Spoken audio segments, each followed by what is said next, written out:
Ashama kam jirtu kabajamtoota maatiiwwan miidiyaa Kiloolee qophii keenya guyyaa har'aatti odeeffannoowwan wayitaawaa ta'an qabannee simbiraan keenya hangadhuma qophii keenyaatti nu waliin ta'a. Buufatni xiyyaara Itoophiyaa loojistikii kaargoo gurgurtaadhaan gara biyya biraatti darbuuf yookaan qabiinsa liqiif ooluuf akka ta'etti karaa miidiyaa hawaasaa kan faca'aa jiru dhugaarraa kan fagaatee fi bu'uura kan hin qabne ta'uu beekameera. Oduu dhugaarraa fagaate kun daandii xiyyaarichaas maqaa fi ilaalcha daandii xiyyaara biyyoolessaa hin miidha jechuunis qaamolee oduu facaasan hojii badaa akkasiirraa of qusatan gaafateera.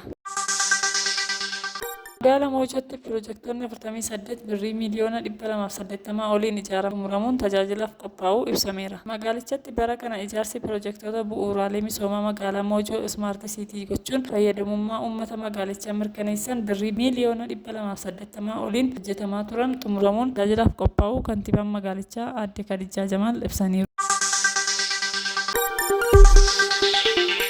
Hojiilee wabii nyaataa mirkaneessuuf hojjetaman fooyya'insa sirna nyaataa waliin qindaa'uun hojiirra ooluu qabu.